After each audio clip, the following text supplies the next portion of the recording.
भगत सिंह और वीर सावरकर को समकक्ष खड़ा करने का प्रयास प्रधानमंत्री जी सतत करते रहे हैं। मुझे लगता है ये शहीद भगत सिंह का अपमान है।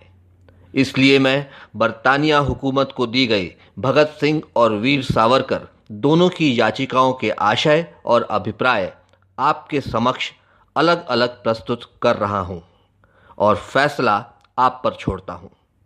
इन तथ्यों की प्रामाणिकता आप इंटरनेट से परख सकते हैं। भगत सिंह ने याचिका में लिखा था, हम पर बरतानिया हुकूमत के खिलाफ युद्ध छेड़ने का आरोप है। इसके दो मायने हैं। पहला, बरतानिया हुकूमत और भारत के बीच युद्ध हो रहा है, और दूसरा, हम उस युद्ध में आपके खिलाफ लड़े। ये दूसरी बात सही है या गलत, मैं इसमें नहीं जाना चाहता, पर यह हमारे लिए इतने गौरव की बात है कि मैं इससे इनकार भी नहीं करना चाहूंगा। जहां तक दोनों देशों के बीच युद्ध का सवाल है, अव्वल तो ऐसा कोई युद्ध जैसा युद्ध हो नहीं रहा है, और अगर आपकी बात मान भी ली जाए तो ये लड़ाई तब तक जारी रहेगी जब तक भारतीय प्राकृतिक संसाधनों पर मुट्ठी भर लोगों का कब्जा रहेगा और आम भारतीयों का शोषण होता रहेगा। शीघ्र ही अंतिम युद्ध लड़ा जाएगा और निर्णय होगा। ये युद्ध न हमसे शुरू हुई है और न ही हम पर खत्म होगी। हमारी शहादत इस श्रृंखला में एक खूबसूरत कड़ी मात्र है। आपके हिसाब से बरतानिया हुकूमत के खिलाफ हमने युद्ध छेड़ा है, उस लिहाज से हम युद्ध बंदी हुए, और हमारी आपसे मांग है कि हमें युद्ध बंदियों की तरह ही फांसी देने की बजाय गोलियों से मारा जाए। और वीर सावरकर जी की याचिका में लिखा था, मुझे 6 महीने एकांत कारावास में रखा गया। मेरा आचरण विशेष रूप से अच्छा रहा है।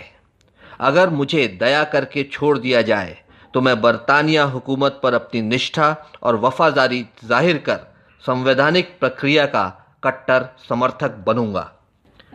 इसके अलावा संवैधानिक प्रक्रिया की तरफ मेरा झुकाव, मेरा ये परिवर्तन उन सब भटके हुए युवाओं को वापस ले आएगा जो मुझे अपना नेता या पथ प्रदर्शक मानते हैं। जिस किसी भी हैसियत में आप चाहें, मैं बरतानिया हुकूमत की सेवा करने को तैयार हूं।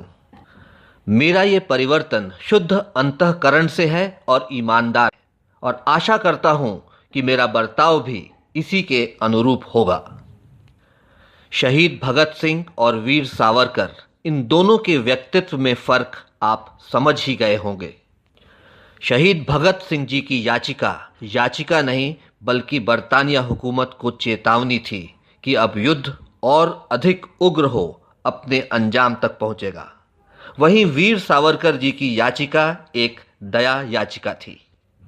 शहीद भगत सिंह जी भी वीर सावरकर जी की तरह ही बरतानिया हुकूमत पर अपनी निष्ठा और वफादारी जाहिर कर अपनी जान बचा सकते थे, पर उन्होंने ऐसा नहीं किया। अब आप ही बताइए, दोनों को समकक्ष खड़ा करना क्या भगत सिंह का अपमान नहीं है? मैं बाकी 125 करोड़ देशवासियों के बारे में नहीं जानता, पर मेरा ज़मीर इस बात की गवाही नहीं देता है। कोई मुझे या मेरे देशवासियों को मूर्ख और अनपढ़ समझ बेवकूफ़ बनाए तो मुझे इससे ऐतराज़ है। जय हिंद।